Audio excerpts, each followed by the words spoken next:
Voilà, bienvenue dans le ZCL News. Il est déjà 12h32 minutes, même 33 minutes. On démarre avec vous. Dans un instant, on va recevoir Marie Dembélé. Elle est la directrice générale du centre de formation ASFO. C'est l'heure de la sortie. Vous savez qu'aujourd'hui, les vacances ont pratiquement commencé pour tous les jeunes, enfin.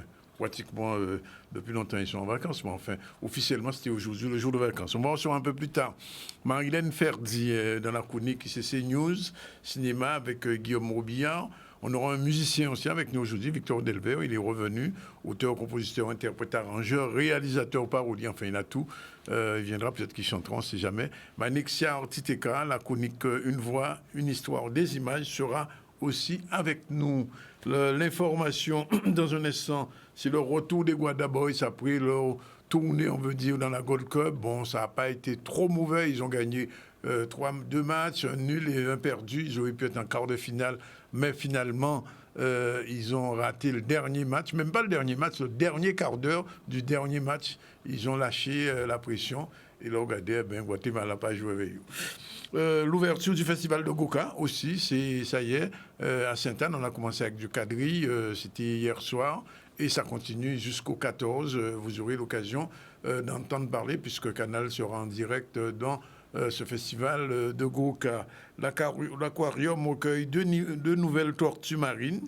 Enzo Vivier, c'est à Livoire, je ne sais pas si elle a plongé, mais enfin, en tout cas, on verra ces nouvelles tortues. Et puis on ira faire un petit tour en France avec, comme d'habitude, avec Maurice Cessé, notre correspondant ICC News, de O-News, pardon, qui sera lui aussi avec nous. Voilà un petit peu le sommaire. Merci d'être avec nous. Nous sommes en fin de semaine. Et il y a beaucoup de choses, demain il y a un concert de soft, vous le savez, mais il n'y a pas que ça, il y a plein d'autres choses qui se font, la ronde, on en parlera à la fin. Alors on commence par l'actualité, le retour des Guada Boys, entre figues, comme on dit, entre figues et figues-pommes. Ils étaient hier à l'aéroport, Maxime Morel était là. Un bilan, c'est vrai déjà c'est mieux que la dernière fois, qu'il y a 2 ans. Nous avons terminé avec 4 points, mais quand même, je dirais, rivaliser avec quand même le Canada, faire des gros matchs. Et puis bon, il est vrai que le dernier match nous a fait très mal. Pour moi, personnellement, je suis un peu déçu, on va dire. Je pense qu'on avait les moyens pour aller en quart de finale. Après, voilà, on a une équipe qui a été remaniée d'ici 2 ans. Je pense qu'il faut travailler sur la continuité pour revenir dans 2 ans et être meilleur. Collectivement, on a tout mis en œuvre, mais bon, malheureusement, on est tombé sur une équipe du Guatemala qui était bien plus armée que nous. Je parle niveau dans le contexte, mais sinon, niveau terrain, je pense qu'on était mieux qu'eux, et puis c'est pas passé. Hein. C'est le foot, quoi. Le bilan est quand même positif du fait que l'équipe a su monter en puissance. Nous aussi, à notre niveau, on a bien travaillé. On a su travailler autrement pour pouvoir arriver à, je dirais, ces résultats. Mais malheureusement, on ne fait qu'un aller-retour. Donc ça, c'est toujours décevant et c'est une déception quand même assez grande parce qu'on pouvait voir beaucoup mieux.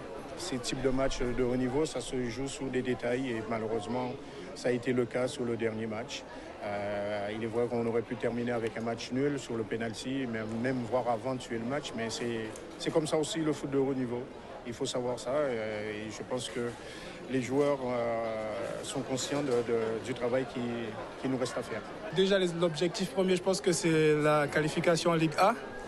Et par la suite, en deuxième objectif, je pense que c'est la Gold Cup. Et aller beaucoup plus loin que cette année. Avec le groupe qu'on a, est-ce qu'on commence à construire, je pense que c'est faisable. Déjà, c'est au mois de septembre. Le mois de septembre, ça repart de plus belle. On aura 2 matchs le mois de septembre, 2 matchs le mois d'octobre et pour finir au mois de novembre. Et puis, c'est nous qualifier à nouveau pour la Gold Cup. Et je pense que c'est faisable. Mais d'ici là, on verra. On va décompresser et puis essayer de repartir comme ce fut le cas, comme on a été, c'est-à-dire bien et être bien dans la tête et surtout décompresser. Autant dire que les Guala Boys, bon, ils ont fait leur maximum, mais il a manqué un minimum, comme on dit.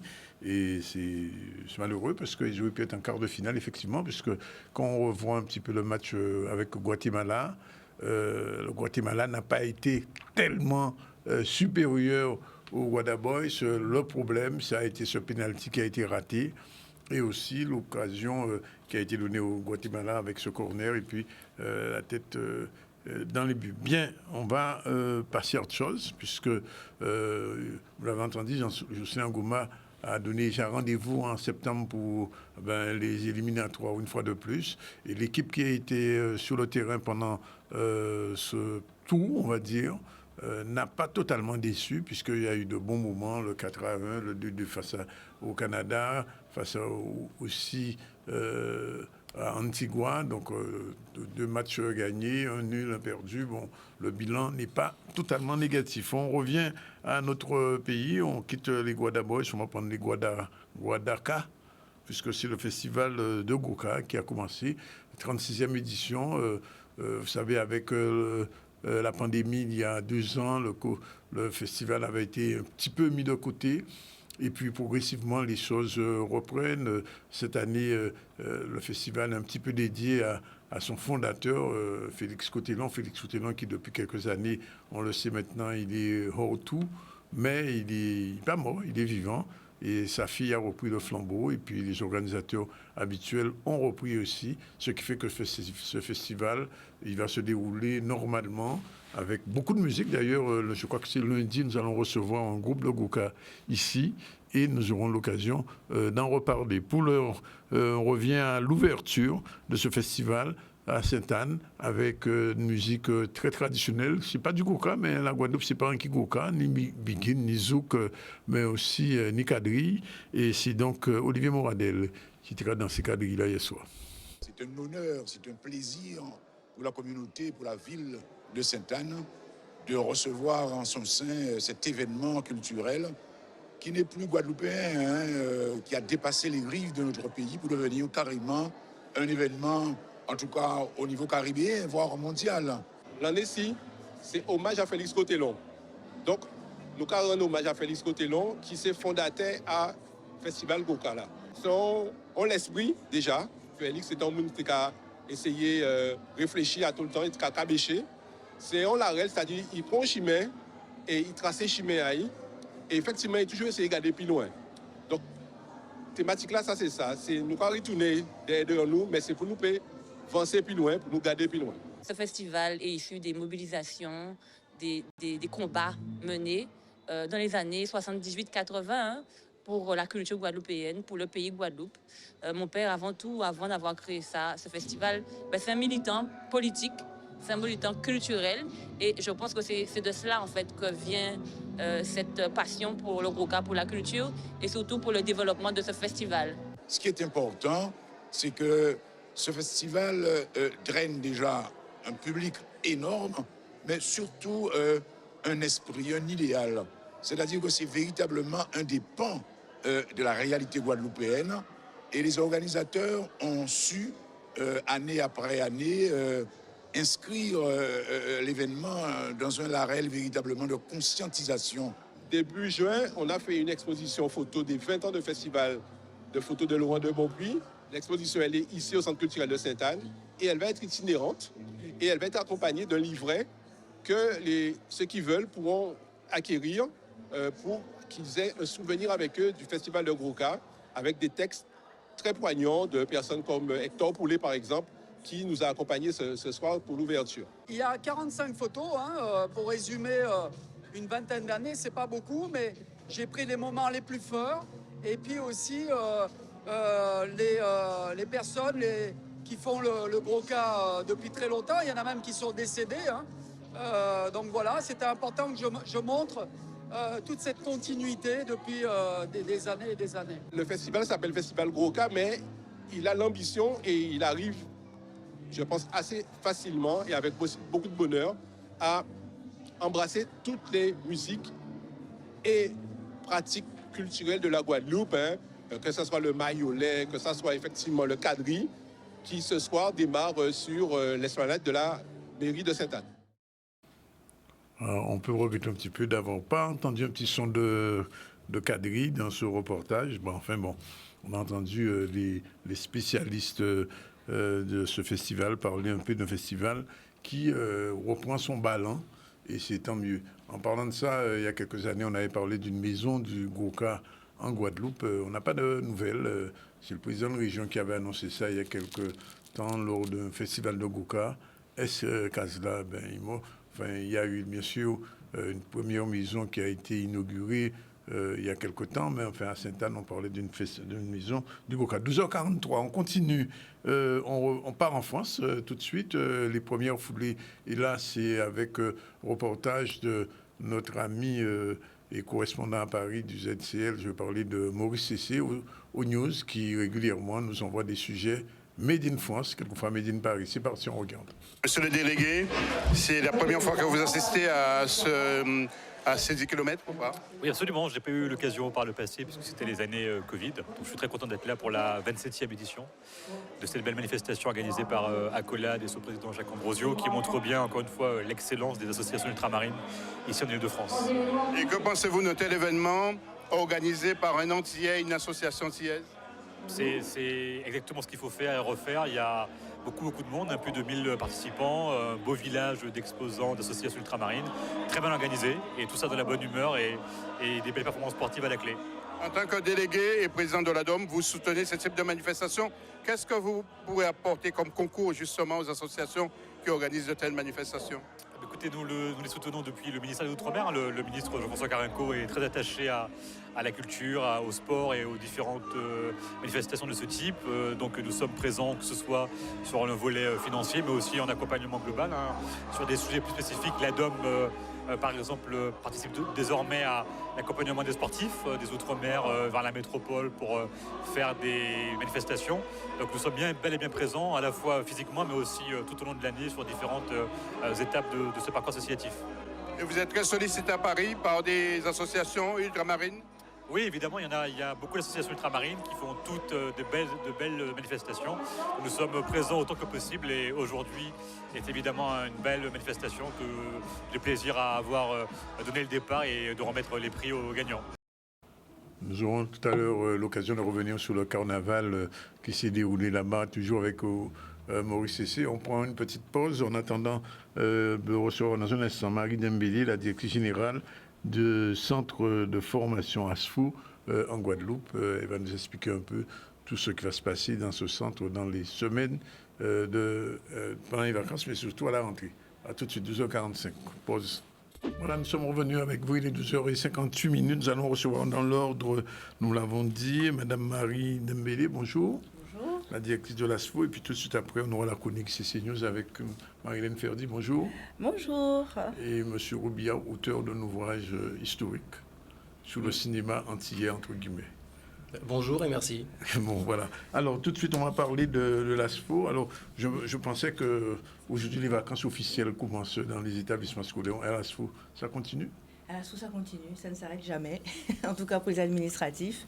Oui. Puisqu'on accompagne ceux qui terminent et on prépare la rentrée de ceux qui arrivent. Ah, déjà, là, on se projette déjà sur la rentrée? On se projette. Ça fait un moment déjà qu'on se projette sur la rentrée, puisque oui. Il faut que les rentrées soient préparées en amont oui. et de façon qualitative. Oui. Alors, la baseline de l'ASFO, c'est ce qu'on voit là, l'alternance, une voie d'excellence. Explication. Alors, on dira que l'alternance est une voie d'excellence. Pourquoi? Parce que c'est aujourd'hui, on le voit avec les moyens que met l'État dans l'alternance, c'est la voie d'excellence pour l'insertion. Donc, un jeune qui fait de l'insertion, qui a un bon employeur, qui a un bon centre de formation et qui arrive à allier les deux, oui. S'il est bon en entreprise, il a de grandes chances d'y rester et de commencer très rapidement son insertion professionnelle. Oui.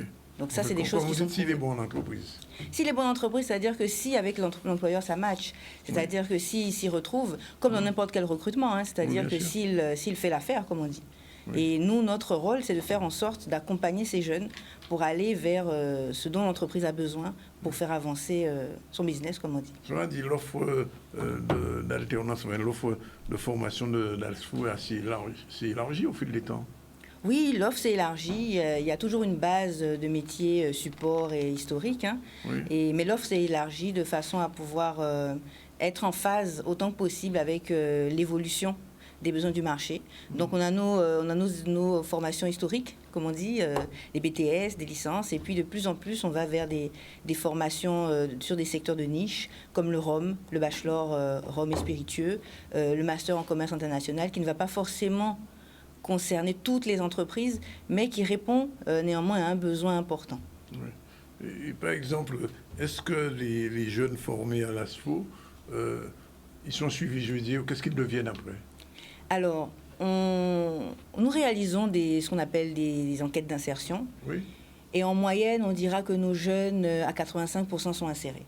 Après, c'est vrai que jusqu'à l'an dernier, on s'arrêtait à la licence. Donc, beaucoup de jeunes conformés étaient un petit peu en reste et étaient obligés, pour pas mal d'entre eux, d'aller vers l'Hexagone pour pouvoir suivre en filière master. Oui. C'est ce qui nous a poussé d'ailleurs à ouvrir ce master en commerce international. Oui. Et du point de vue du commerce, ça répond à la demande en Guadeloupe? Oui, ça répond à la demande. Et là, aujourd'hui, le focus que j'aimerais faire, ce serait notamment sur ce qu'on appelle le BTS MCO. Oui. C'est un BTS, c'est l'ancien BTS MUC qui est très connu. C'est le BTS le plus sollicité par les jeunes, le plus sollicité par les entreprises du secteur commercial. On sait qu'en Guadeloupe, on a beaucoup de commerce. Et je dirais qu'aujourd'hui... Alors, quand vous dites MCO, pour les gens qui ne savent pas, c'est management commercial. Je me suis lancée. Oui. Ce qu'on appelle MCO, c'est le BTS Management Commercial Opérationnel. Oui. Donc, c'est vraiment le BTS commerce par excellence, qui permet de former de bons vendeurs, stratèges en vente et organisateurs de vente. Donc, c'est un BTS, ce sont des profils qui sont très demandés par les entreprises du secteur commercial, parce qu'on le sait, c'est le secteur le plus, en tout cas celui qui recrute le plus en termes d'alternance. Et c'est aussi un BTS qui est proposé par tous les CFA qui existent en Guadeloupe à peu près. Hein. Alors nous, au niveau de l'ASFO, on s'est dit qu'il fallait que nos jeunes qui passaient par le BTS MCO chez nous aient dans leur bagage, dans leur besace, une différence par rapport aux autres. Et c'est pourquoi, à compter de cette année, on a intégré de façon automatique la mobilité internationale à ce BTS. Et il y a aussi ce BUT que vous avez lancé aussi. Oui, alors le BUT, donc c'est le but, on peut dire BUT pour ne pas confondre avec l'enseigne. Le but, ça correspond à l'ancien DUT proposé par les IUT ou les IAE. Et l'ASFO est en fait l'organisme qui dispense en mode alternance le BUT en gestion des entreprises et des administrations et en multimédia et filière Internet de l'IUT. Il y a beaucoup de termes techniques, de l'IUT de la Guadeloupe. Oui. Donc, les jeunes commencent à l'IUT et donc leur première année, c'est sur 3 ans maintenant, et font les buts 2 et buts, donc BUT 2 et BUT 3 au niveau de l'ASFO. Oui. Et l'ASFO continue maintenant jusqu'à la licence, vous m'avez dit, c'est bien ça? Jusqu'à la licence et jusqu'au master, depuis là, cette année-là, depuis la rentrée 2022. Alors, je me suis étonné quand même, je pose la question, parce que c'est un domaine qui est particulier à la Guadeloupe, parce qu'il y a beaucoup d'activités en ce sens-là. Au niveau de la culture, l'ASFO ne s'est pas encore ouvert à ce domaine. Alors, c'est vrai que c'est un secteur... c'est pas votre ADN. Non, c'est pas une question d'ADN. C'est-à-dire que pour nous, ce qui va importer, c'est l'insertion du jeune. Oui. C'est-à-dire qu'il peut y avoir une appétence pour un secteur, mais on va d'abord identifier les possibilités d'insertion professionnelle pour le jeune. Tout de suite, et c'est un secteur qui n'est pas évident en termes de pérennisation d'emploi. C'est un petit peu comme le secteur de l'économie sociale et solidaire. Oui. On a lancé une formation de responsable d'établissement sanitaire et social, de l'économie sociale et solidaire. Oui. Il y a une demande, il y a beaucoup de jeunes intéressés. Il y a beaucoup de structures qui sont en demande, mais il n'y a pas de moyens pour pérenniser des emplois.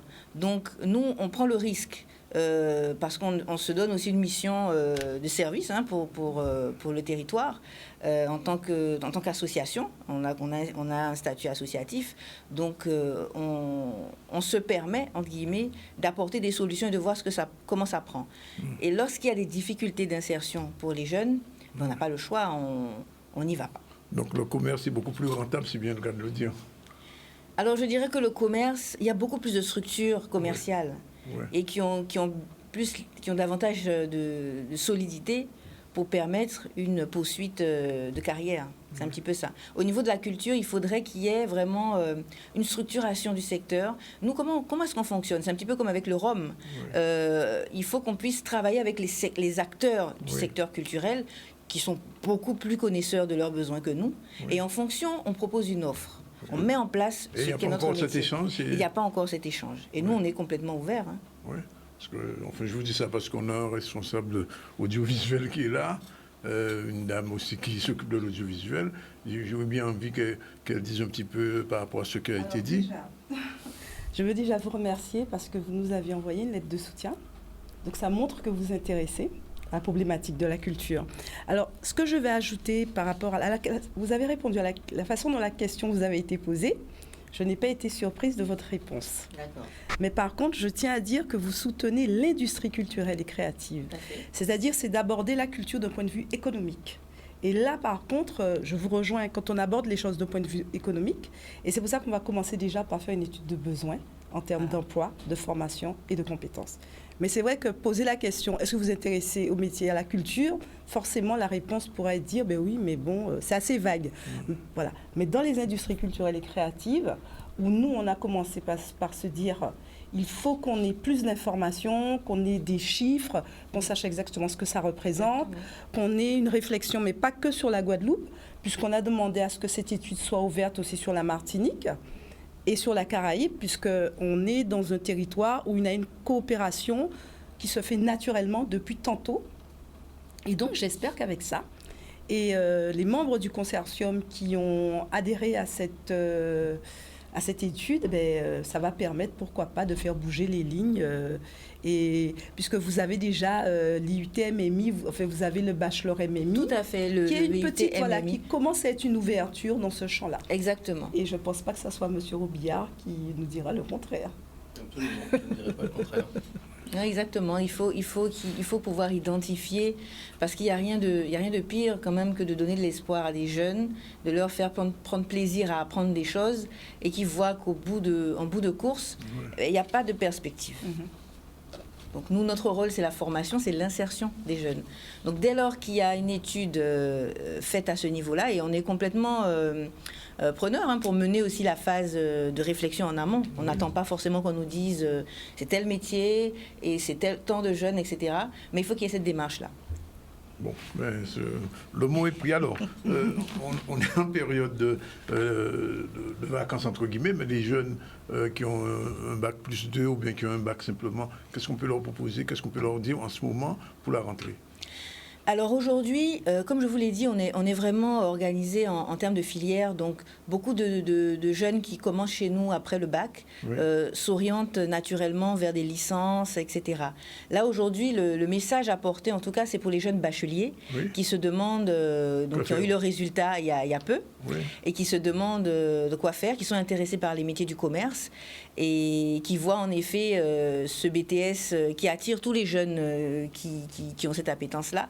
Et qui se disent où m'inscrire, c'est de savoir que nous, on travaille à mettre, en plus du référentiel que personne n'a inventé, puisque c'est un diplôme de l'éducation nationale, que tous les centres de formation, tous les CFA vont proposer.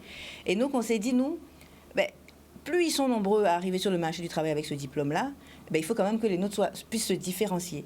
Et c'est pour ça que l'intégration du voyage à l'international, long courrier, pour pouvoir identifier les techniques de commercialisation à l'étranger, a été intégrée. Par exemple, les BTS, donc c'est à chaque deuxième année de ce BTS. En octobre, là, nos BTS deuxième année de MCO, donc Management commercial et opérationnel, partiront à Atlanta. Ils partiront à Atlanta, découvrir, rencontrer des entreprises, rencontrer des établissements. Donc ça permettra à beaucoup de sortir aussi de la Guadeloupe, de s'ouvrir à une autre culture et puis de comprendre comment ça fonctionne ailleurs. Et ça, c'est des choses qui ramènent dans l'entreprise et qui font vraiment la différence. Et les inscriptions sont ouvertes Les inscriptions sont ouvertes et les mises en relation avec les entreprises ont déjà démarré. Donc, il ne faut pas hésiter. Le mois de juillet, il est très important parce qu'en fait, les entreprises sont plutôt là en juillet qu'en août. Donc, pour pouvoir avoir la chance d'être mise en relation avec des entreprises intéressantes, il est conseillé pour les jeunes bacheliers, en tout cas, de s'inscrire dès maintenant parce que ça a déjà commencé. De toute façon, quand vous parlez de voyage aux États-Unis, vous pensez bien que ça va fonctionner. Mais écoutez, le but, pourquoi est-ce qu'on a mis en place cette mobilité? Parce qu'en effet, on a constaté qu'il y avait de plus en plus de jeunes diplômés avec ce BTS-là. Il fallait, comme je le disais, pour ne pas me répéter, il fallait faire la différence. Et aussi, c'est une façon pour nous aussi de lutter contre l'absentéisme. Parce que vous savez, surtout dans les filières commerciales, on a des jeunes qui vont être très bons en entreprise, très bons commerciaux, mais au niveau des aspects académiques, ils vont s'ennuyer, ils vont avoir du mal à s'intéresser. Et donc, à chaque fois, nous, on se dit, celui pour qui une entreprise est prêt à miser, est prêt à faire évoluer, il serait dommage qu'il soit en rupture avec, on va dire, l'éducation. Donc, on réfléchit à chaque fois, chaque année, on a des choses nouvelles. Comment faire pour les intéresser davantage? Donc, il y a cette mobilité internationale. Il y a les méthodologies d'apprentissage, c'est-à-dire qu'on va davantage s'appuyer sur des cas pratiques, s'adapter au profil des personnes qu'on a. Et vraiment, par exemple, quand on a des BTS en comptabilité, on a des profils complètement différents, qui rentrent un peu plus facilement dans des moules académiques plus classiques, qui savent pourquoi ils font de la comptabilité. Pour les commerciaux, c'est différent. Et on veut vraiment pouvoir accompagner ces profils à potentiel.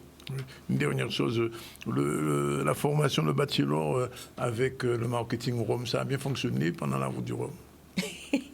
Alors, est-ce que ça a bien fonctionné pendant la route du Rhum? Ça a fonctionné. Oui. Je dirais que le secteur du Rhum existe avant, après la route du Rhum. Oui. Et sans rentrer dans plus d'analyse que ça, je ne sais pas si la route du Rhum a forcément des retombées très fortes. C'est la question qu'on se pose. Voilà. Mais en tout cas, pour nos jeunes, ça a été une opportunité de rentrer dans un secteur à fort potentiel. Parce que même si on se pose des questions sur la route du Rhum, à tous les coups, il viendra un moment, par rapport au boom que prend ce secteur-là, où on verra les retombées pour la Guadeloupe. Dernière chose, la relation avec les entreprises se fait facilement avec l'ASFO? Alors oui, la relation se fait facilement. Oui, dans le sens où on a vu l'importance qu'on donne au fait d'avoir peu de ruptures de contrat. Et ça, c'est quelque chose que je voulais souligner. Nous avons très peu de ruptures de contrat d'apprentissage. Parce que c'est une chose que de faire signer un contrat d'apprentissage, c'est autre chose que de permettre qu'il dure dans le temps. Et plus le taux de rupture est faible, plus on a de chances d'insérer correctement les jeunes. Donc, la relation se fait, on a un service dédié qui a pour mission, en fait, le bon recrutement. Donc, des fois, on peut prendre plus de temps que certains CFA à proposer des profils parce qu'on va prendre le temps d'identifier le bon profil par rapport aux besoins de l'entreprise. Vous voulez dire que le casting est mieux fait? Le casting est bien fait. Oui. Je sais comment est fait le casting chez nous. En tout cas, il est bien fait. Mieux fait, ça serait une comparaison. Alors, je resterai sur bien fait. Bien fait, enfin... C'est quelque chose. De toute façon, il y a un contact à prendre, un jeune qui vous écoute ou des parents. Alors oui, dès à présent, il est possible de s'inscrire en ligne. Donc les inscriptions à l'ASFO se font dorénavant de façon dématérialisée. Qu'on habite à Basse-Terre ou ailleurs, on peut s'inscrire sur le site internet de l'ASFO. Et en cas de difficulté éventuelle, il faut appeler au numéro de l'ASFO. Et toutes les informations apparaissent bien évidemment sur le site internet de l'ASFO. D'accord. Ben, on vous remercie. C'est moi. Et puis bonne rentrée. Merci beaucoup. Bonnes vacances. Voilà, 13h14 tout de suite, on va passer à ICC News. On quitte le domaine un petit peu commercial, on passe à celui culturel et cinématographique. C'est parti, générique.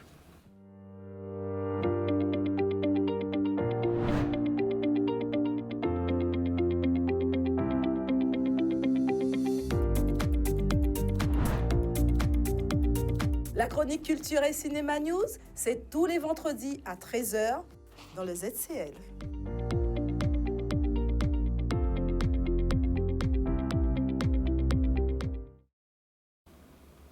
C'est la dernière de la semaine ou c'est de l'année ou bien c'est la dernière saison. C'est la dernière de la saison. Dernière de la saison. Oh là là. Il n'y en aura pas d'autres.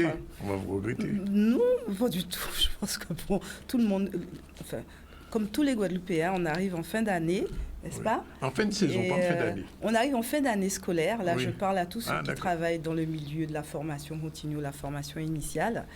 Et c'est vrai que on n'a qu'une hâte, c'est de pouvoir tout boucler, partir en vacances. Donc là, on va se concentrer sur la dernière. Et la dernière, on l'a fait, on reste dans le cinéma, avec un très beau cadeau, que je propose. Et donc aujourd'hui, on reçoit un acteur, donc c'est Guillaume Robillard, qui est un acteur dans le secteur du cinéma et de l'audiovisuel qui est devenu incontournable.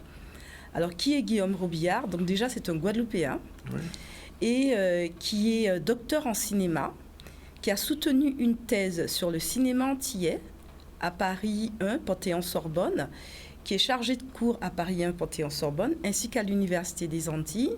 Il a été membre de plusieurs jurys de festivals. Il est directeur de la programmation du FEMI, donc qui est l'un des premiers festivals de la Guadeloupe. On peut dire que c'est le festival emblématique en matière de cinéma. Qu'est-ce que je peux dire encore, ce gars? Il est réalisateur, il est scénariste, et bien sûr, donc je ne sais pas, j'espère qu'on va pouvoir le voir à l'écran. Oui. Voilà, il est aussi, le public peut découvrir son dernier ouvrage, hein, La conquête de l'espace et du temps, le cinéma antillais. Donc c'est le dernier ouvrage. Alors je dis enfin Guillaume. Bonjour Guillaume. Bonjour Marie-Hélène. Alors je dis enfin parce que la première fois qu'on m'a parlé de Guillaume, c'était il y a 5-4 ans. C'est Christine Vial-Collet, la présidente du syndicat des producteurs. Je recherchais des informations sur le cinéma guadeloupéen puisque j'étais en train de faire une étude de besoin. Je faisais le diagnostic du cinéma. Et donc, je disais, mais c'est bizarre, je ne trouve pas grand-chose en termes d'écrit, véritablement. Elle me dit, bon, il y a quelqu'un qui a une mine d'informations, il a fait une thèse sur le cinéma antillais, va le voir. Et donc, en effet, je le rencontre et j'avoue que ces informations étaient capitales. Simplement, il me disait qu'il veut prendre le temps d'écrire son essai. Donc, ce n'est pas un livre historique, c'est un essai et je ne regrette pas. Alors, je peux dire que compte tenu du temps qui m'était imparti, j'ai quand même un seul regret, je n'ai pas eu le temps de le lire une deuxième fois. Il faut le lire 2 fois. Ah non, mais ça, alors c'est un essai, donc c'est pas un roman, c'est pas un livre qu'on va lire pendant les vacances. C'est pas un roman de plage, non. C'est pas un roman de plage. C'est un document de travail. Alors moi, je vois par exemple Madame Dambélé qui est à côté de moi. Si demain, je veux qu'elle puisse s'intéresser, par exemple, au cinéma, qui est un des secteurs des industries culturelles et créatives, je lui conseillerais ce livre. Pourquoi? Alors ce livre, c'est pour moi le premier ouvrage de référence que l'on a sur le cinéma antillais. Alors, je garde son appellation antillais, c'est bien, vous n'avez pas encore voulu, vous n'avez pas réagi. J'ai vu que vous n'avez pas réagi. Non, mais je voilà. vous laisse faire. C'est le premier livre de référence. Et ce qui est intéressant, c'est qu'il fait une analyse des films. Mais attention, il s'est intéressé uniquement aux films de fiction, donc des longs métrages de fiction. Il fait une analyse donc, au niveau de l'espace et du temps. Alors, je lui disais tout à l'heure, autant la première partie qui est consacrée à l'analyse sur le temps, c'était très conceptuel, très théorique, mais très intéressant pour tous ceux et celles qui travaillent dans le cinéma, qui enseignent. Moi, je pense à tous nos 6 établissements qui ont l'option cinéma. Oui. Je pense au BTS des métiers de l'audiovisuel. Je pense aux 2 établissements qui portent la spécialité cinéma. Jusqu'à présent, on apprenait à nos enfants la culture cinématographique française, parce que jusque-là, on n'avait pas d'ouvrage. À présent, pour moi, on n'a plus d'excuses. Ça doit faire partie des manuels. On doit retrouver ce livre dans tous les centres de documentation, y compris les collèges où on fait énormément de cinéma, et l'université, et bien sûr dans les médiathèques.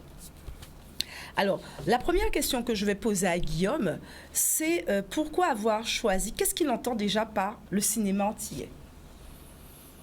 Merci beaucoup Marie-Hélène pour tous ces commentaires. Je commencerai par dire qu'effectivement c'est un essai, mais il a été écrit dans une logique d'accès au plus grand nombre possible. Et je crois pouvoir dire que l'écriture est fluide. Essai, ça peut faire peur, hein, mais discours sur le colonialisme, c'est un essai. Le discours antillais, c'est un essai. L'éloge de la cruauté, c'est un essai, et ça se lit tout à fait. Alors, le cinéma antillais, j'entends par cinéma antillais l'ensemble des longs métrages de fiction réalisés par des réalisateurs antillais ou d'origine antillaise, toutes origines confondues, où que les films aient été tournés. Et ça donne 3 sous-ensembles à l'intérieur de ce cinéma antillais, ce que j'ai appelé le cinéma antillais pays, pour ce qui se déroule majoritairement en Guadeloupe ou en Martinique, le cinéma antillais Lot-Bodlo, pour ce qui se déroule en France hexagonale, pour la communauté antillaise, et puis le cinéma antillais tout de bas, pour tous les films tournés un peu partout dans le monde, à l'exception de la France hexagonale et des Antilles Et la françaises. Guyane, alors on la classe où? Alors, la Guyane n'est pas dans mon champ d'études, mais puisqu'il y a peu de longs métrages de fiction et que nous avons, pour des raisons historiques, beaucoup de liens, il y a par moments, de manière comme ça, ponctuelle, des regards sur la Guyane à l'intérieur de l'ouvrage. J'ai des documentaires guyanais, enfin... Alors, on est tout à fait. On est, encore une fois, sur une étude portant sur les longs métrages de fiction. Oui. Ni documentaire, ni moyen métrage, ni court métrage. Bon, puisqu'il fallait restreindre le champ. Oui. Et puis parce que la fiction m'intéressait dans la mesure où, et c'est un argument très intéressant qui a été porté par une jeune femme qui a fait un mémoire de Master 2 sur le cinéma qui s'appelle Gaëlle Amour, où elle précise que quand on fait de la fiction, on a plus de liberté dans la représentation de soi et sur la conception de son identité, et que ce faisant, ça peut être intéressant à analyser d'un point de vue des récurrences et des obsessions thématiques. Non, j'espère avoir répondu à la question. Oh, très bien. Tu as même anticipé toutes mes questions. C'est très bien. Puisque la deuxième question, c'était quelle est la différence avec le cinéma pays antillais et tous les autres. Alors, à la fin du livre, ce qui est aussi intéressant... Excuse-moi, ce livre porte sur le cinéma antillais pays. Hein. Ce sont uniquement les films qui se déroulent majoritairement en Guadeloupe ou en Martinique. Alors, ce qui est aussi d'intéressant, c'est que vous parliez, à la fin, vous avez toute la filmographie, un récapitulatif, toute la filmographie. J'ai retrouvé les films que j'avais même oubliés déjà. Ça, par contre, oui. Donc, il a pu faire des commentaires sur tous les films. Alors, j'ai une question, donc j'anticipe, ça c'est pour faire plaisir à monsieur Sandronis. Alors, en fin de compte, quel a été le premier réalisateur antillais qui ont fait un film, un long métrage de fiction. Réalisateur, réalisatrice. Si on considère les films ayant été tournés n'importe où dans le monde, c'est Sarah Maldoror. En 72 avec Sambizanga. On la classe parmi les Antillais non pays quand même. C'est-à-dire que ce qu'elle a tourné, elle l'a tourné sur le continent africain, puis ensuite en France hexagonale, puis après elle a fait des documentaires. Elle est d'origine guadeloupéenne, tout à fait. Donc c'est Sarah Maldoror en 72. Après, du côté du cinéma antillais pays, le premier réalisateur à faire un long métrage de fiction, c'est Jean-Paul Césaire en Martinique en 1977, mais c'est un film qui n'est pas commercialisé, qui n'a pas d'exploitation commerciale en salle. Donc la naissance officielle du cinéma antillais pays, c'est évidemment avec Christian Lara, Coco Lafleur Candidat en 79. Donc on voit bien qu'en fonction des critères qu'on considère, il y a évidemment plusieurs noms qui ressortent, mais le premier de tous les réalisateurs tout genre confondu pour ainsi dire, à avoir fait un long métrage de fiction, c'est Sarah Maldoror. Alors, même si c'est pas l'objet de l'étude, comment classer le cinéma de la Caraïbe, dit caribéen, par rapport à ce cinéma, entre guillemets, antillais? Alors, le sujet de ma recherche n'était pas les cinémas caribéens. Oui, j'ai bien compris. Hein. Donc, il fallait que je me concentre. Il fallait. Il avait été décidé que je me concentre sur les longs métrages de fiction guadeloupéens et martiniquais. Alors, comment définir les contours des cinémas caribéens? Je pense qu'encore aujourd'hui, on est un certain nombre à se poser la question. Il y a un travail à faire. Là. Il y a un travail à faire. Il y a quelques livres déjà qui ont été faits. Mbayacham en 92, Exiles, qui était vraiment le point de départ. Il y a quelques ouvrages de Keith Warner. C'est plus du côté des États-Unis en réalité. Et puis, il y a ce livre qui a été fait par les Cubains, Explorando el Cine Caribeño, qui remonte à une dizaine d'années à peu près. Mais on est encore en tâtonnement, hein, d'un point de vue de la méthodologie, les contours de ce que seraient les cinémas caribéens, restent à dessiner. Alors moi, je vais poser une question qui va l'interpeller. Alors, en introduction, vous dites que ça n'existe pas, le cinéma antillais. Par provocation. Ah oui, dès l'introduction, il commence à nous expliquer pourquoi. Et les explications sont très intéressantes. Et pourquoi le cinéma antillais n'existe pas. C'est une réalité virtuelle. C'est bien ça? C'est la première phrase. Effectivement. Oui, en fait, je commence en disant que ce cinéma n'existe pas, qu'il est une réalité virtuelle si on prend les choses sous l'angle de l'économie. Il n'y a pas d'industrie, il n'y a pas d'autonomie de production puisque c'est à l'intérieur du système de production français. Même du côté de la réception, pendant très longtemps, on n'a pas pu chiffrer réellement ce public, on n'a pas fait d'études sociologiques des liens entre ce public local et son propre cinéma. La transmission intergénérationnelle a été, je pense, assez faible. Donc, globalement, les films sont assez difficiles d'accès. C'est moins le cas depuis une dizaine d'années. On peut penser à la collection de DVD mise en place par Julien Dahl. Et puis, des films sont aujourd'hui disponibles en streaming payant. Mais quand j'ai commencé ma recherche en 2012, l'accès à beaucoup de films était quasiment impossible. Donc, il fallait vraiment aller au contact des professionnels directement.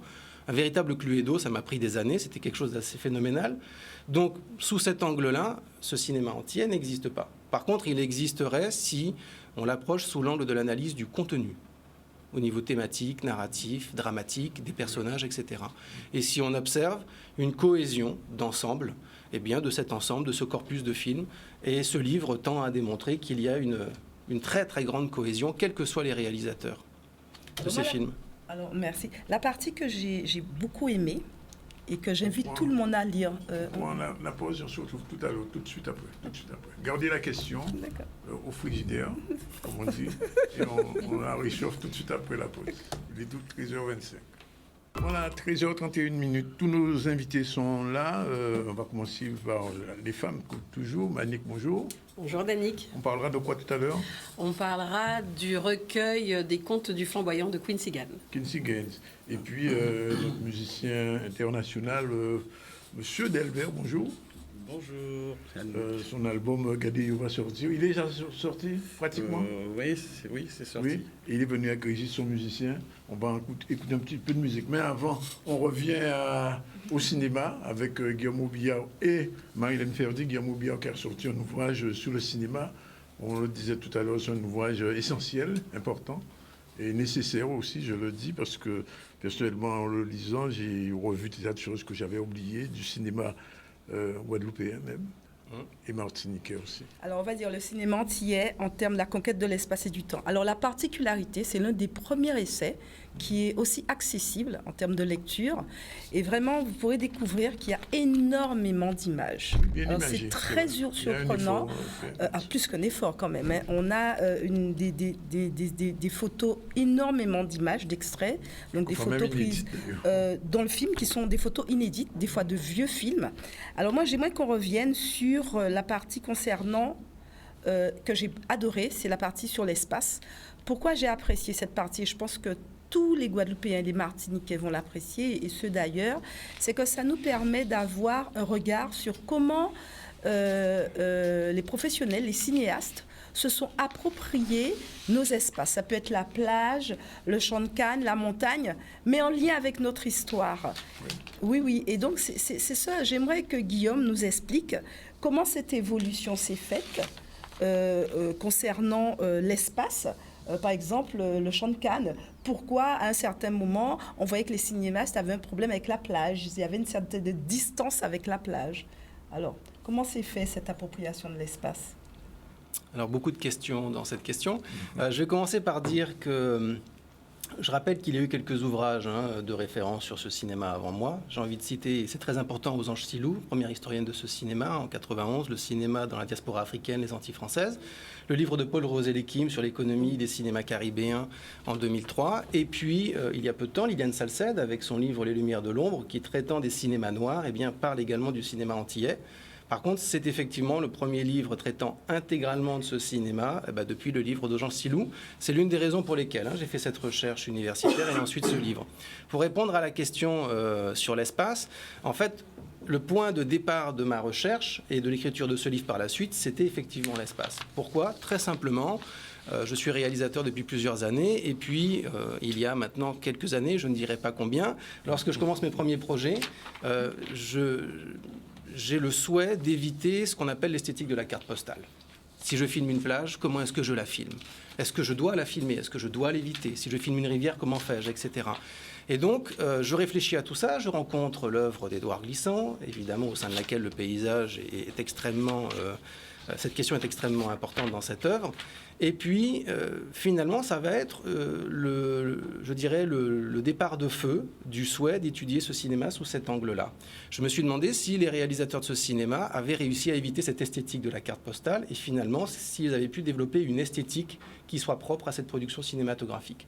Et dans les grandes lignes, j'ai considéré les différents pans des paysages insulaires, alors la plage et la côte, la rivière, les champs de Cannes, la montagne, etc., pour voir si on avait attribué à chacun de ces espaces une fonction ou des fonctions spécifiques.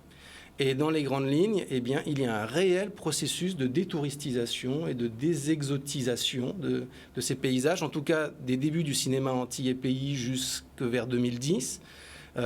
Comment? En y inscrivant la mémoire historique, tout simplement. Le passé colonial et esclavagiste. Et chacun de ces pans du paysage va encore une fois, va avoir des fonctions bien précises avec cette densification par la conscience du passé historique. J'espère que ça répond à la question. Oui, tout à fait. Mais bon, moi, je vous inviterai tous à le lire. Je voulais poser une dernière question quand même. Ah ben, allez-y. Une dernière. Est-ce qu'il y aura un jour un livre sur les festivals de cinéma? Alors à ce jour, ce n'est absolument pas un projet d'écriture. En termes de festival. En soi, je crois qu'on peut écrire un roman en plusieurs tomes. Je ne suis pas certain de vouloir m'atteler à cette tâche. D'accord. En tout cas, merci d'être venu présenter cet ouvrage.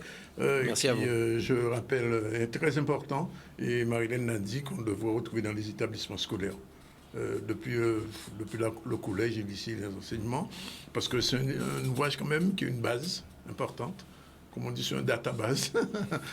Absolument, ça me permet de dire que j'ai fait en sorte d'utiliser les données de tous les travaux de recherche qui ont été faits, hein, que ce soit les thèses et puis les mémoires. Donc voilà, il y a un principe de synthèse. Je précise rapidement aussi qu'il est disponible à la boutique de la presse, voilà, pour les personnes que ça peut intéresser. Et l'on ou sinon, on peut me contacter sur Facebook, LinkedIn, etc. Merci, merci, Marilène, merci Guillaume. Tout de suite, on va quitter le cinéma, on va vers la musique un petit moment. Avant de retrouver le livre avec Manick. Le prochain album de Victor Delvert est déjà là, Gadeyo. Alors explique-nous ça un peu, Victor. J'ai vu qu'il y a quand même plus d'une dizaine d'albums, hein, tout compte fait. Depuis l'époque de Frédéric Caracas, tout ça, il y a beaucoup de choses, beaucoup de chemins. Je lâche pas, je continue. Bon, la musique fait partie de moi. Hein. Je lâche pas, je continue et puis je trouve des idées, des écritures, toujours en écrit. Alors, Gadeyo, c'est qui yo? Ben, Gadeyo, c'est nous. C'est nous? C'est nous. Gardez-nous? Gardez-nous, Gadeyo.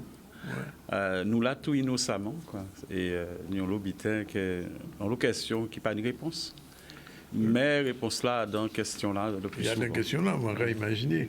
Avant le dernier album là, Tonight. Tonight, c'est ça? Oui, c'était Tonight. C'était extraordinaire. Le moins des morceaux qu'on regardait, peut-être à moins contrôle, dommage, aquarelle, etc. Aquarelle. C'est des morceaux historiques. Et quel va être le morceau phare de Gadeyo? Alors, je pense que c'est le titre Gadeyo. Hein. Pour l'instant, c'est Gadeyo? Oui. Nous, la promo, c'est sur Canary Lapan, qui a expliqué encore pas mal de choses subtiles. C'est ça qui a fait déjà un pays en nous. Hein? Et qui a raconté un petit peu qui genre les grands-parents qui ont fonctionné, les mouilles qui ont employé, bougonné. En bac à bande, enfin, bon, c'est en fond synthèse de tout ça. Mais on a pensé que c'est Gadeyo. Mais pour l'instant, pour moi, là, c'est si Canary Lapan avait en musique, voilà, très. Donc, vous n'avez régi justement? Oui, qui participe, qui travaille avec moi. C'est Bougan qui a levé. En tout cas, l'autre côté là, en frigidaire là. En tout cas, levé à n'importe qui, 4 h, 5 h, a téléphoné, a dit, pour nous, l'idée, en cabine. Toujours présent, voilà, Toto Vigno, nous, on a regardé ce qu'il a fait. Et ça qui a fait, nous, le morceau là. En combinaison. Oui, et ça a passé bien jusqu'à aujourd'hui là. Et nous allons continuer le travail. Bon antifreeze quand même, parce que vous venez avec guitare là, on pas venir pour nous garder seulement, faut ni garder yo mais ni écouter yo aussi. Regardez, c'est choisi. Oui.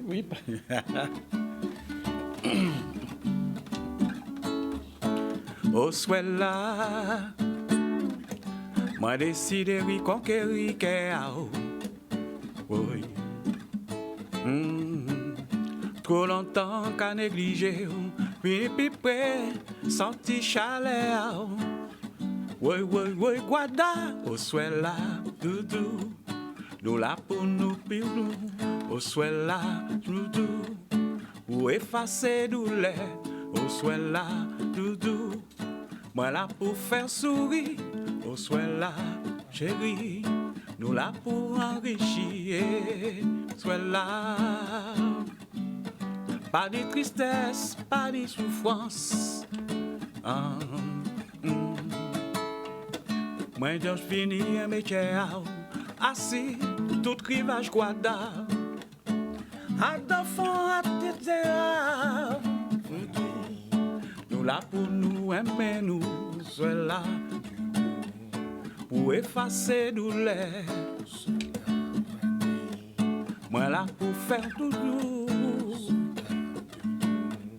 Pour oublier tristesse, Gardez-moi doit danser, pour moi pas explorer, tout sentiment caché, en disant à vous, c'est qu'en grand l'océan, laissez-nous naviguer, assis vague à l'amour, sans jamais oublier, sans jamais oublier pays là. Alors nous caille tonight, ouais, tonight, tonight, tonight, baby tonight, tonight. Pour moi pe tchembeo, pour moi pe serré, pour moi pe mener au côté près des châteaux la nouille, pour moi pe aimer, pour moi pe apprécier. Pour moi, l'amour toujours à genoux.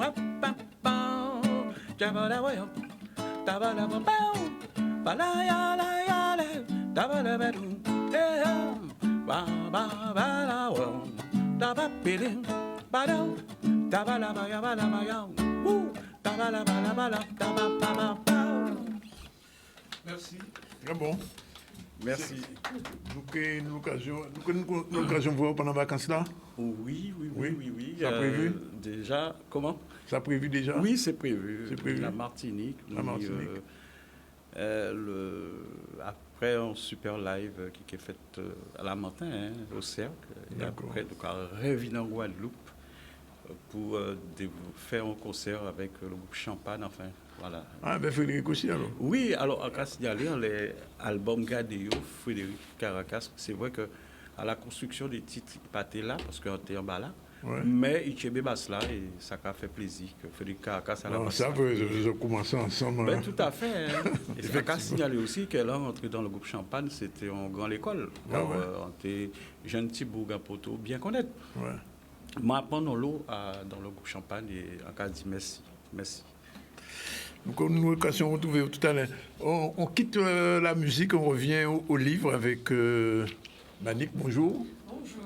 Générique, c'est parti. On va parler d'un livre particulier aujourd'hui. Oui. Et le Quincy Keane avec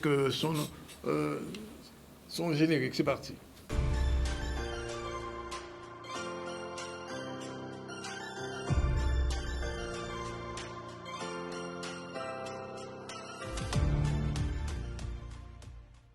Maman cherche le secret. Les bœufs tranquilles hochent la tête en souriant. Ils ne connaissent pas le secret. Les mangues pèsent lourd aux branches feuillues des manguiers. Leurs joues rougissent. Elles ne connaissent pas le secret.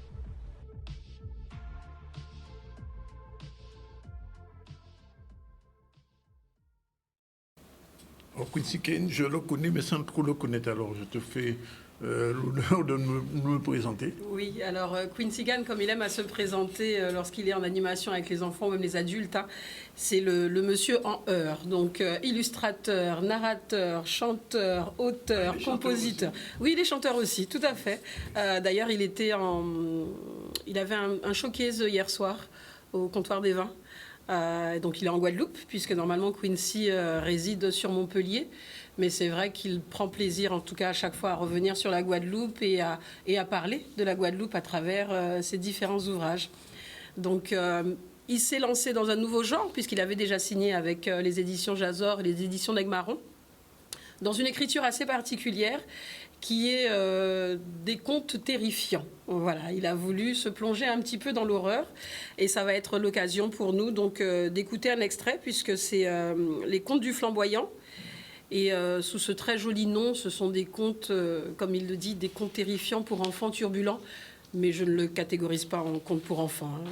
On a vraiment voulu le mettre vraiment pour des adolescents adultes parce que crescendo, il monte vraiment dans l'horreur, mais ça reste très très intéressant à écouter. C'est parti, on écoute.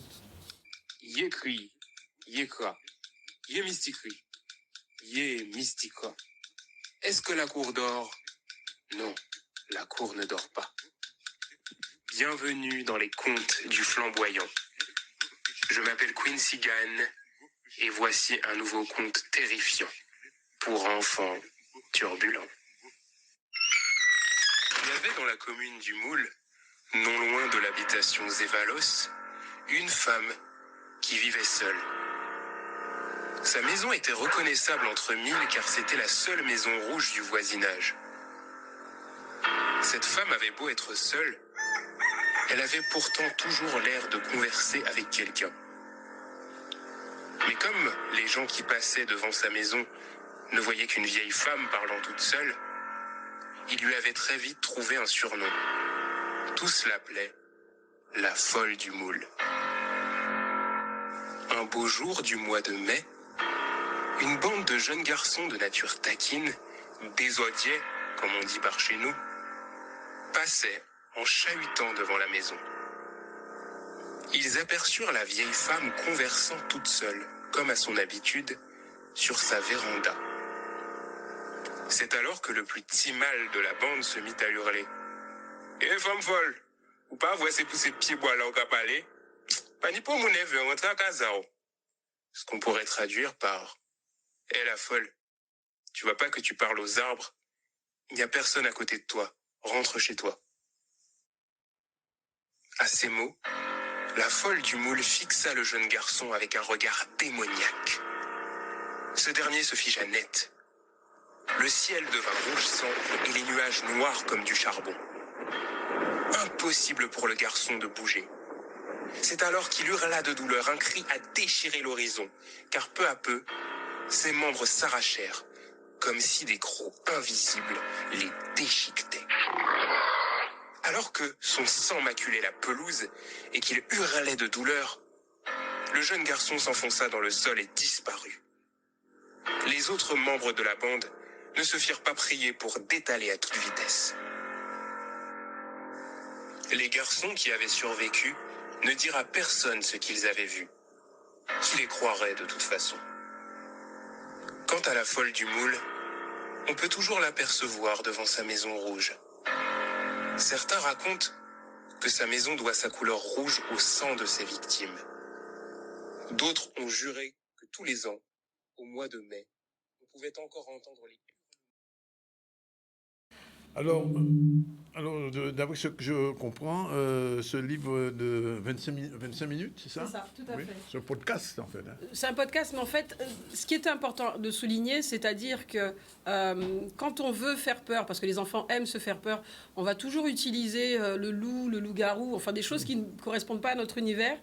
Et là, Quincy, il a vraiment, en reprenant les codes de l'horreur, utilisé ce qui fait partie de notre environnement immédiat. Donc, cette maison qui est à côté de la maison Zévalos, tout le monde sait qu'un petit peu... Enfin, les enfants ont toujours cette crainte de penser qu'elle est hantée. Le Dorlis, le Soukounian. Et c'est un livre, sincèrement, que je passe régulièrement au niveau des scolaires, mais à partir du CM1. Et c'est vraiment à cet âge-là où les enfants aiment se faire peur. Et c'est vrai que c'est un recueil qui fonctionne très bien. Sachant quand même que La folle du moule, c'est celui vraiment le plus calme en horreur. Parce que Quincy, progressivement, c'est vraiment crescendo. Et c'est pour ça que je le conseille vraiment à partir du CM1, CM2 jusqu'au collège. Parce que voilà, pour les plus jeunes, ça reste quand même assez gore. Et tu disais qu'il est disponible aussi en passe culture? C'est ça, tout à fait. Donc, il est disponible sur la plateforme et en passe culture. C'est vrai que le passe culture, c'est un dispositif qui a été mis en place par le ministère de la Culture et de l'Éducation. C'est une enveloppe non négligeable de 300 voire 400 € pour les jeunes collégiens et lycéens. Et ils peuvent faire l'acquisition de livres imprimés, mais également de livres audio. Je crois que c'est un dispositif qui fonctionne très très bien en France hexagonale, puisque c'est une plateforme qui est sur Internet. Nous avons eu beaucoup de retours et de ventes sur l'Hexagone et très peu sur la Guadeloupe. Il faut vraiment que ce dispositif soit connu de tous les parents et de tous les enfants, et qu'ils en abusent, parce qu'encore une fois, c'est pas sorti de leur poche, des impôts certainement, mais c'est pas sorti de leur poche réellement, et ça permet vraiment aux enfants de pouvoir bénéficier d'événements culturels, de pouvoir acheter des livres. Il y a également la possibilité d'acheter des jeux, mais on est sur c'est limité, puisque ce sont des jeux, et également la possibilité d'acheter des livres audio. Donc j'invite tous les parents, là on est sur la sortie, mais vraiment à la rentrée, de se rapprocher des établissements scolaires, au collège et au lycée, pour savoir comment fonctionne le dispositif Passe Culture, afin que les enfants puissent abuser de la culture, réellement. C'est gratuit. C'est pas rien. Deux petits mots quand même sur les sorties de la semaine avant de se quitter. Oui, tout à fait. Alors, les sorties de la semaine, donc, les partir en livre, ça a débuté. Oui. On a eu Michel Mado donc, qui est venu présenter le dispositif. Oui. Ce samedi 8 juillet, nous sommes au parc d'attractions littéraires de la ville du Gosier. Donc, nous serons dans les jardins du Palais des Sports avec différentes maisons d'édition, différentes animations. C'est vraiment l'occasion, en tout cas pour tous et tous en Guadeloupe, de se rapprocher des médiathèques du territoire parce qu'il y aura des animations, des rencontres auteurs sur tout le territoire de la Guadeloupe. Donc partir en livre, c'est le moment justement de vivre le livre autrement. Sous différents formats, puisqu'il n'y aura pas que de l'audio, il n'y aura pas que de l'imprimé, il y aura également de la bande dessinée, on aura des auteurs de Marie-Galante, des auteurs de la Guadeloupe qui se déplacent pour cet événement, et je crois que c'est vraiment le moment d'y aller et de s'intéresser aux livres. Voilà. Donc des vacances ludiques, pas studieuses, ludiques. Voilà. Partir en livre, voilà, c'est ça. Partir en livre. Bien, juste avant de terminer, on va retrouver nos amis musiciens. Victor, je crois que tu as un petit coucou à faire quand même. Un petit coucou à faire pour mon oncle qui se trouve vers Créteil. Oui. Il nous regarde en ce moment. Je sais qu'on est vu en direct à Paris, dans toute la France d'ailleurs. Il a 89 ans. Et même au-delà. Voilà. Au Kinshasa, oui. 89 ans et il a gardé nous et sa belle. Ça me fait plaisir. Oui, Big Force, tonton. Big Force. Un dernier petit coup de musique avant que je se quitte. Oui, alors, donc, nous avons fait un petit extrait à... Un tout petit extrait, presque nous en luttant. À Daniela. Canari la pan, gade yo. Canari la pan, champagne na au chaud. Canari la pan, gade yo. Canari la pan, pani de l'eau. Ti mal, ou vin à casa en moi. En keba ouais, mais en pani ayen. Tout ça qu'est en ni, ou ka vin prend ici moi. Ben laissez-moi qui vin ni côté ou pas ni ayen. Ouh, on a lui m'a démangé, ma bouilla dit non. Zandoli m'a démangé, ma bouilla dit non. Zandoli m'a démaillé, ma bouilla dit non. Zandoli m'a démangé, ma bouilla dit non, non, non, ouais. Canari la panne, pas ni de l'eau. Canari la panne, champagne là au chaud. Canari la panne, pas ni de l'eau. Canari la panne, champagne là au chaud.